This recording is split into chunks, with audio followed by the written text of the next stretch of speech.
I must say hi and welcome to another video of Miss Homicide. Well, we have a main character here and I just don't know how to start this one because this is different and I don't want to be cringe. But let's start this one. Well, the question is, if Cari was gone, who was texting? I know it sounds really dark because this case starts with a woman who disappears, but the strange part is when she was gone, her email, her phone, and her social media kept talking for years. Cari Farver was 37 years old and she worked and lived in Omaha, Nebraska. Also, she was a mother to a teenage son and she worked in computer and programming. In late October of 2012, she met a man named David Kroupa, and their relationship wasn't serious and it was casual, and neither of them seemed to be looking for commitment. But David was also involved with another woman, and her name was Shanna Golyar, also known as Liz, so we call her Liz in this story. And later it's gonna be the center of the whole story either. On October 29, 2012, Cari and David went on their first date at a restaurant in Omaha. During the date, David's phone kept ringing and receiving text. Guess from who? Liz, of course. And after they went back to David's apartment, Liz immediately showed up at the security door of the building. And she started crying and wanted to come inside to get her belongings. It's really ridiculous, I know, and Cari decided to leave, and as she walked out, she passed right by Liz, and it was a really awkward moment. After that night, Cari and David kept seeing each other for a few weeks, and David was still in contact with Liz. I don't want to judge the characters, but come on, just move on, bro. And her black Ford Explorer was damaged with spray paint in Macedonia.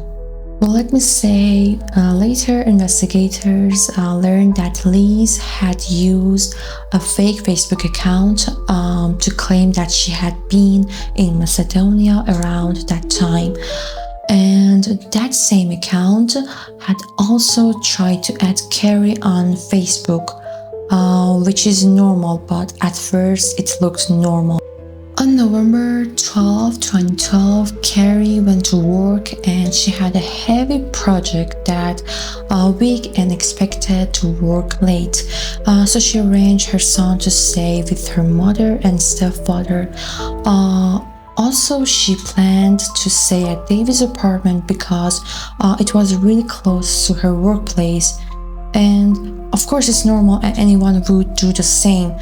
That night, Cari left work and stayed at David's apartment.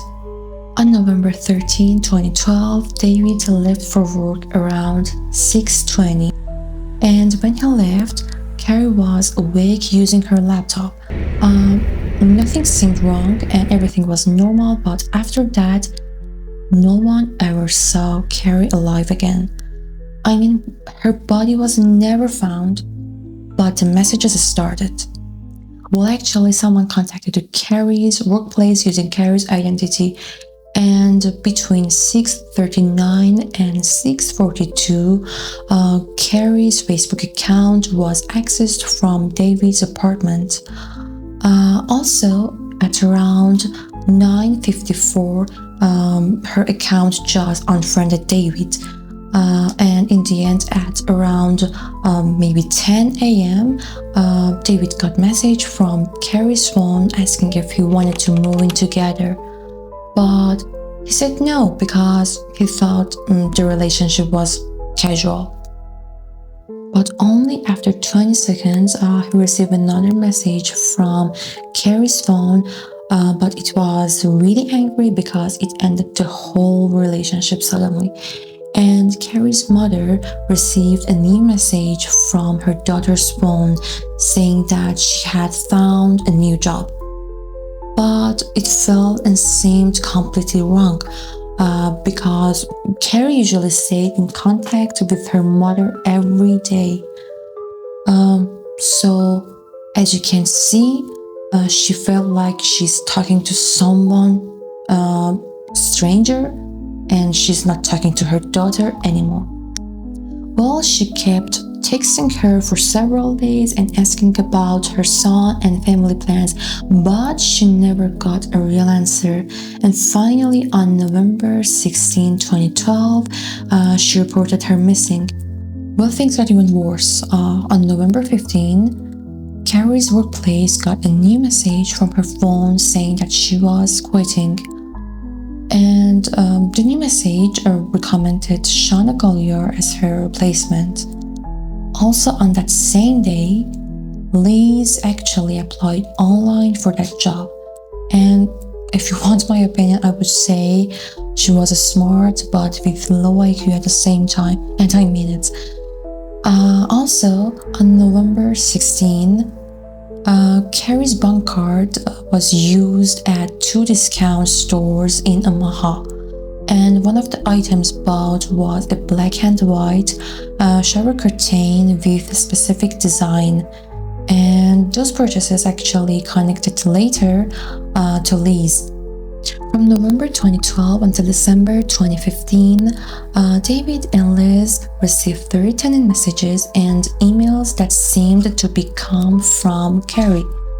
And sometimes David received 50 to 60 emails in only one day, long texts and missed calls, and the messages came from around 30 numbers and 30 email addresses. Well, to many people, it looked like Cari was alive and harassing David and Liz, but on the contrary, it was completely different, and she hadn't been seen since November 13. Also, she had no real contact with her family and her son. And during that time, Liz reported that her property had been damaged and claimed Cari was responsible. Then on August 17, 2013, Liz's house caught fire and 4 of her pets died. And investigators later say that the fire had been intentionally set with multiple starting points and an accelerant. And again, emails appear to come from Cari claiming responsibility. But the court later said that this was a part of the killer's fault pattern. Well, to be honest, it made Cari look guilty, and it helped to bring David closer to Liz. Additionally, Liz tried to pull another woman into the story, and her name was Amy Flora. But who is Amy Flora at all? She was David's former partner and the mother of his children. Well, the strange part is Liz tried to make it look like Amy was behind some of the threats. And in December 2015, Liz actually claimed that Amy had threatened her, and later when she was found with an injury to her thigh, she said that Amy had shot her, but her story actually kept changing all the time. Well, in this part, Amy was at home and police saw her as a cooperative. At first, the digital investigation didn't reveal everything. And in 2013, police downloaded the data from David's and Liz's phones, but the downloads were only logical downloads. And what does that even mean? Well, that means that the data wasn't fully recovered, and years later, the digital forensics changed the whole case. Also, investigators connected to fake accounts, messages, profiles, and online harassment lists. They also found images on Liz's devices that appeared to show parts of Cari, and one of the images showed a human left foot with a tattoo that matched Cari's tattoo. And a forensic doctor said that the foot appeared to be in the state of decomposition. Also, Cari's blood was found in her vehicle. which is really important, and I believe it can prove almost everything in this case. Elise spent years sending messages as Cari, making people like she was still alive. And there were also emails where Elise, pretending to be someone else, appeared to confess to Cari's murder. And the court said the emails actually described the details of what exactly happened, the motive, and the killer's state of mind. And the records also mentioned the Cari's blood in her vehicle, her belongings, her photos connected to Trap, and Lisa's obsession with David. Around 4 years after Cari disappeared, she was charged with her murder. At trial, she gave up her right to a jury. The case was heard by a judge in a bench trial, and Liz didn't testify. Well, for the murder, she was sentenced to life in prison, and for the arson, she received a separate sentence of 18 to 20 years to be served consecutively. And in 2018, the Nebraska Supreme Court confirmed her conviction. So all in all, from my point of view, I believe what makes this case so unique is when you think about it, it's really dark.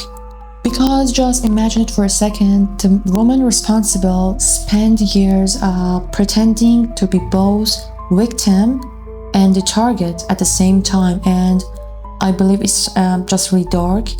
And by the way, I love this case and I want to know what you think about it.